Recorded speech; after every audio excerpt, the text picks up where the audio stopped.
to the bush crying, oh Lord, I got dead. And small, yeah, and short, she running out the house. Forget she's scared of love. Good evening, everybody. Welcome back to Dialogue here on JCN. I'm your host, Etoile Pinder, and with me this evening is Mr. A.J. Watson, who is just one of these joys we have here in the Bahamas as an amazing artist. And I am out of my studio and in his studio, which is just a wonderfully liberating feeling. So, Wahoo, thank you for the hospitality. No worries.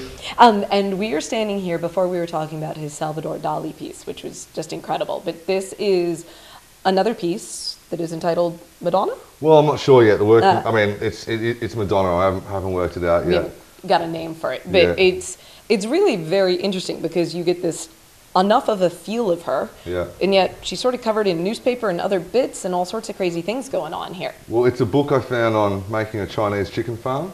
Of course, Chinese chicken farm, why not? Because the characters, I don't know if you can see it, but they are all little Chinese glyphs, I guess. It was a Humane Society. I thought it looked interesting, so I bought it because there was some interesting little pictures of chickens and stuff. How to make chicken. Right, and so like in a big city, they have a lot of billboards at like eye height, like not just at eye height when you're driving. Right. And you get out of a train and you pass a billboard and there'll be like a little piece of paper, slightly torn off. And as you tear it, you start seeing colours underneath it from another poster that was on there and so on.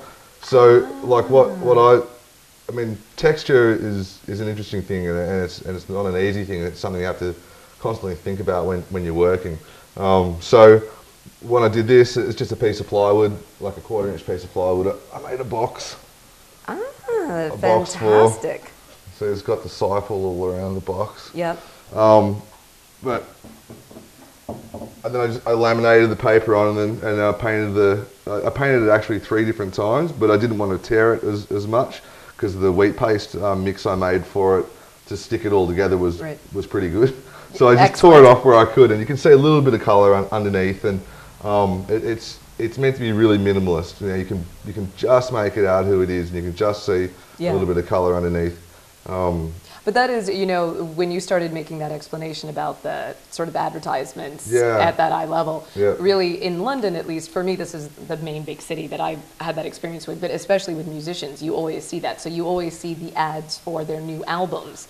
And you would have, and I mean, this sort of dates back to when it was going on, but it would be Oasis, and then you'd have Massive Attack on top or whatever, and you could see all these different... And you see people who are tearing them off. I used to love finding all of the big wheat paste up posters, and you could go and they'd be like this thick, and you could just take them off. Well, I'm kind of glad we don't have all that here. I'm very happy we shouldn't have that. But anyway, I just like the texture of it. No, it's great, and it really does give that amazing feel to the piece.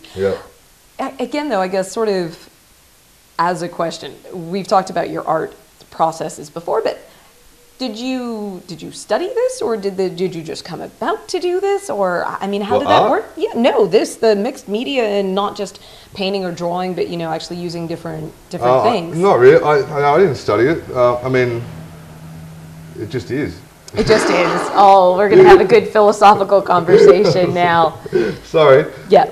But that's just interesting. It's not forced. It comes naturally, and if you spend enough time thinking about stuff, this is what you come up with. So different things. All I'm doing at the moment basically is art. Like every single day, I drop my kids to school, I come back here and I paint, I draw, I research, different artists and so on. I mean, my 2 favourite forms of art are social realism. I love anything from Russia in 1940s onwards, and I love impressionists. But I also really love. My background is urban art. I was a graffiti artist when I was a kid, as we've talked about, before. But it's changing. I'm not doing it on walls. You're getting paid to do it now. I'm getting paid to do it now. Sometimes. I still miss painting in the dark. But yeah. So this is it. So just on a completely different tangent, but since the Oscars just came and went, Oh yeah, I really want a Banksy. What about Banksy? Oh, he got rich. I think there's a bit of an old boys club in the whole Oscar thing, and he just wasn't in it. He was.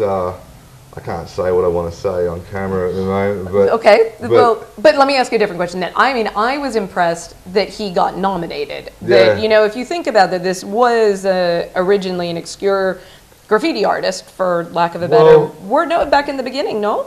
Yeah, okay, but we all think that he's just into graffiti as a medium. He's not. Like when Paris Hilton first was about to release her song in the UK, about 2 months before that, Banksy and whoever made all these dodgy CDs of Paris Hilton with dodgy like CD covers, everything, just with like saying something like "you're hot," like repeating over and over, and put them in the stores and put £1 on them, right? So people were buying them up, you know. You see, so. And I mean, I know he does a lot of political, social commentary and all of that as well. People don't realise. So I think that, you know, he did the bare minimum he needed to be nominated, you know, and but that's just my opinion. But he didn't win. So he's this. In case you guys should go Google, I think it's very interesting. He is this anonymous British, sort of for the most part, graffiti street artist. So you know, he does stuff that just pops up in cities around the world and. He was supposedly in LA at the time of the Oscars, and some of his pieces, which are now worth a lot of money because people like Brad Pitt and all of these guys love them, they literally sliced them off the walls. I don't know if they stole his wall essentially so they could have his art. Wall down. There was one he did of a billboard with Mickey Mouse like wrapping around this girl, like, and it was on a Disney billboard or something. Right. Or Disney paid for the billboard. They took it straight down. Yeah. So it's probably for sale on eBay. Who knows what? Who knows how much money? Yeah. Do you think though, I know you have done some pieces here, you can see his artwork downtown on East Street. Yeah, East Street. And in a few other locations right there across, just before you get just west of the Hilton. Everyone wins across the road from that, the old Kura building. There we go. Okay. Trying to actually play stuff.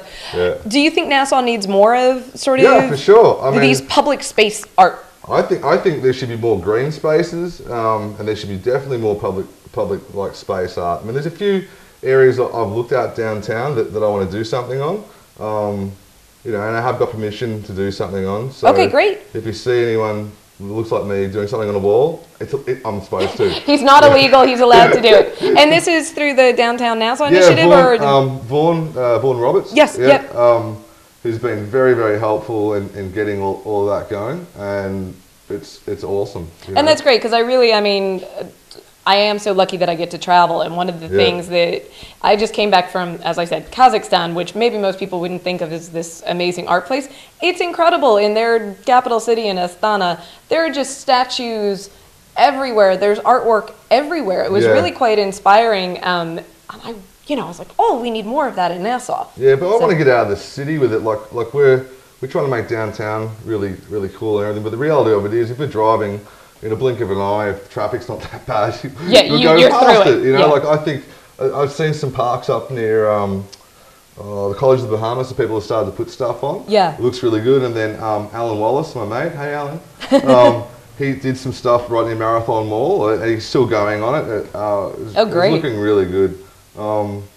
It just makes your day better, you know. When you drive past something or you walk past it, you're on your way to the bus stop, whatever it is, and you see something.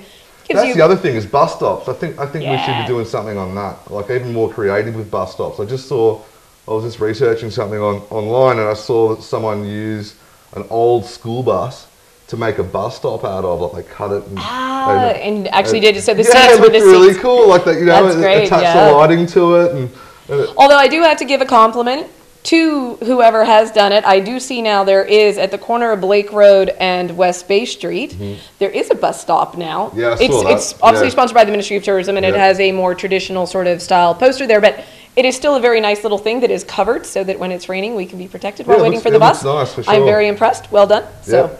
But I think that if they hooked us up with the cash, we could make something a bit much more exciting than just the basics. So you guys get in touch with these sorts of guys, and we'll keep on going. Yeah, exactly. So public space art. Anything else that you think here within the Bahamas would be good? I grew up skateboarding in Australia as well, you know, and I mean, I would judge my day on the first ollie I did in the morning if it came out good or not, right? And there was ramps everywhere and like skate parks, like concrete bowls and stuff. I think that if we had a green space that we could do something like that in, that would be really cool. And I'm going to go on the health perspective for this. Anything that's going to get our kids outside, so they're not watching television, they're not doing these things, but they're actually being active. It's not very. But the thing is, it's not very expensive to buy a skateboard. Exactly. No, we need cheap options for. Yeah, you know, and it's really cool. You know, it's a good sport. I mean, definitely. Look at that Korath Wright guy. I mean, he started skateboarding here. Yep. And he's a snowboarder. He's doing great things now. Yeah, yep. For sure. We've got Bahamians doing amazing things. And so we need more public sort of physical spaces as well. I think so. Like, I mean, I think that, I look at the roads as well. We have so many bike riders out there that, I mean, I've got a bike, but there's no way I want to ride on the road here. It just looks so scary. Like, I think that maybe we should make some like official a bike lane, paths. official bike lane, Yep. or mountain bike path, or, you know, I mean, there's so many more people exercising in the mornings and stuff now. Yeah. But I'm just an expat, and I'm like an outsider looking in. So I can see the holes in things, and I can tell you, but you know, it's up to us. Unless we do anything about it, you know. Okay, we're going to take a break, and I do promise when we come back, maybe next time, maybe the time after that, you are going to see AJ actually doing his thing. I don't know if I can actually call it painting because he does so many different things with art, but he is going to do artistic things to paper and stuff. So come back with this because it will be much more exciting than I just described it as. Harry talking fool, Jimmy looking in the head. He breaks you to bush cry.